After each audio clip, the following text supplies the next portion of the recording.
Buenos días, soy Carlos Enríquez y hoy les voy a presentar sobre el Antiguo Egipto. El Antiguo Egipto fue una civilización agrícola de la antigüedad que se originó a lo largo del cauce medio y bajo del río Nilo, cuya historia abarca más de 3 milenios. Se la considera una de las más importantes de la humanidad. La civilización egipcia se desarrolló durante más de 3500 años. Comenzó con la unificación de algunas ciudades del Valle del Nilo alrededor del año 3200 a.C. y convencionalmente se da por finalizada en el año 31 a.C., cuando el Imperio Romano conquistó y absorbió el Egipto Ptolemaico, el cual desapareció como estado.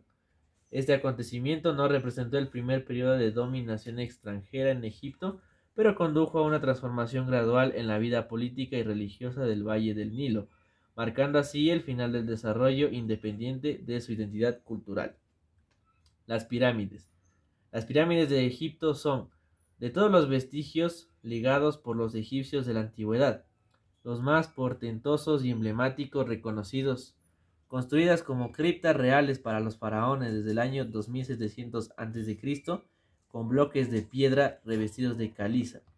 Eran a la vista grandes construcciones de color blanco.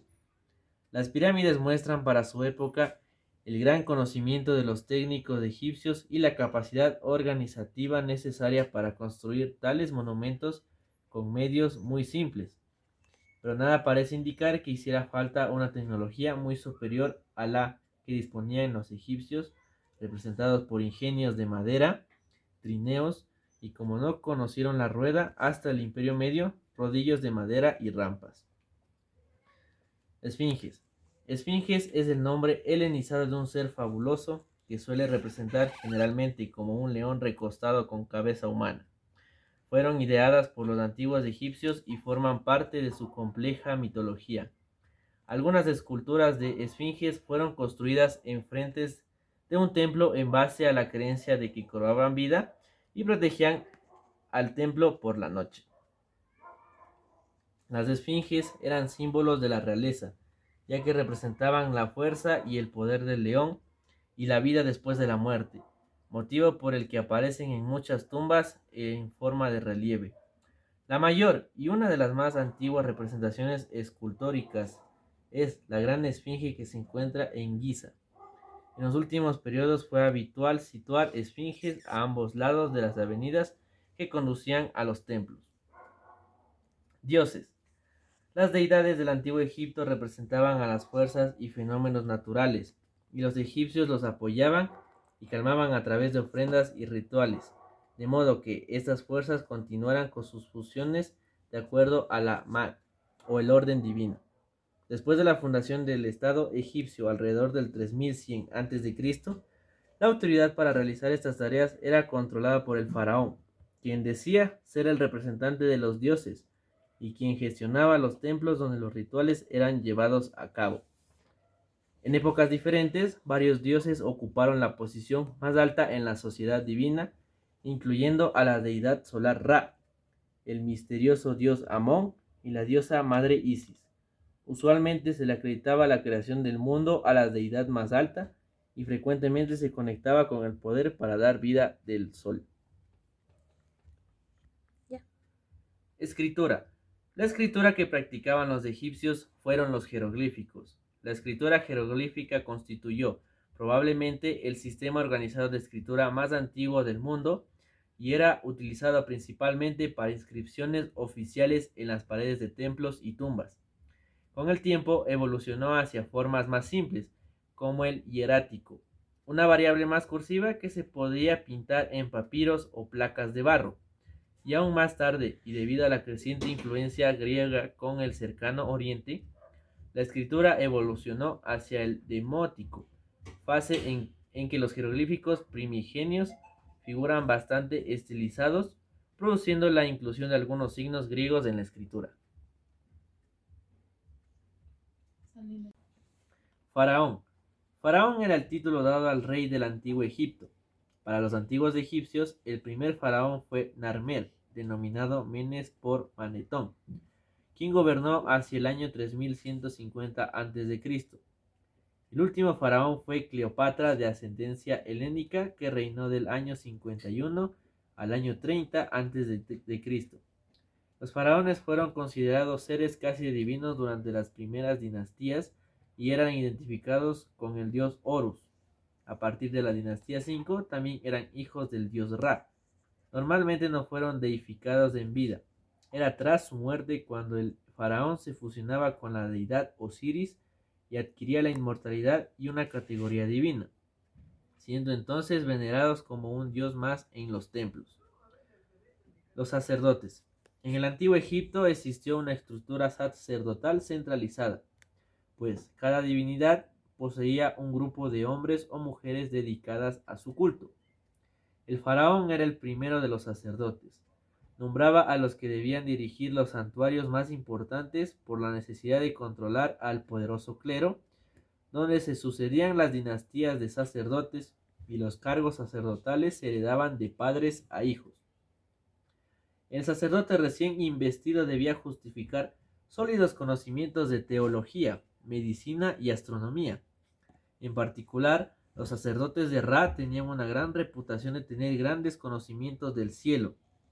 Gracias a sus bibliotecas, los templos de los dioses lo eran también del conocimiento.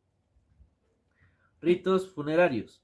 El proceso básico comenzaba colocando el cuerpo sobre una tabla plana y practicando un corte en el abdomen. En las momificaciones más elaboradas, el corte lo hacía un sacerdote llevando una máscara de Anubis, que era la deidad asociada con la momificación y el guardián de la necrópolis. Después, el cuerpo se lavaba por dentro y por fuera con vino de palma. Los pulmones, el hígado, los intestinos y el estómago se extraían, se momificaban aparte y se introducían en vasos canopos. El corazón se dejaba intacto, ya que los egipcios creían que en él residía la esencia de la persona.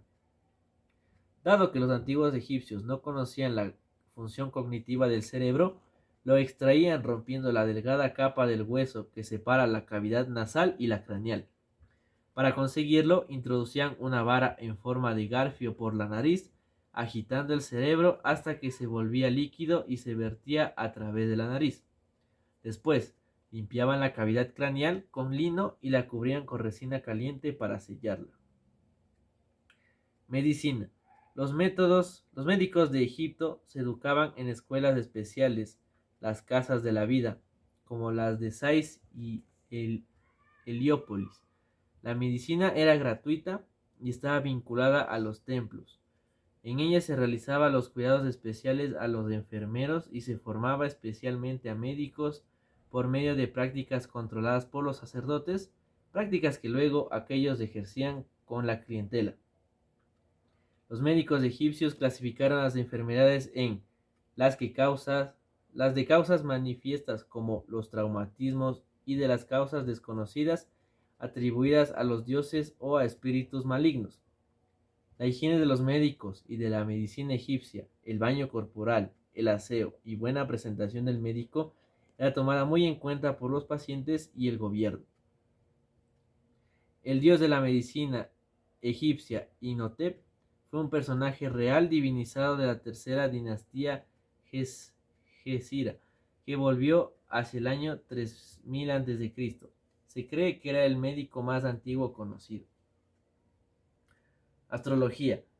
Para los egipcios de la antigüedad, el aspecto del cielo siempre revistió una significación mitológica y religiosa. Sin embargo, las observaciones astronómicas no tenían una finalidad astrológica tan pronunciada en la civilización egipcia como en Mesopotamia. La noche comenzaba con el crepúsculo y terminaba con el amanecer. Las dos estrellas que servían para la división de la noche en horas estaban asociadas a los 12 guardianes del cielo, encargados de acompañar a los faraones difuntos en su viaje nocturno con Ra, la divinidad solar. Contrariamente a su importancia en los decanos del zodiaco, las constelaciones no desempeñaban prácticamente ningún rol aquí. Para concluir, Egipto fue una civilización muy compleja, en la cual contribuyeron aún más al desarrollo de su cultura los periodos de invasiones que ellos sufrieron. Su característica más relevante sin duda fue la religión en la que creían y respetaban sagradamente. Toda la vida de Egipto giró alrededor del río Nilo, como lo explica el historiador griego Heródoto. Egipto es un dios del Nilo. Sin él, el país sería solo una continuación del desierto. Esta fue mi presentación sobre Egipto.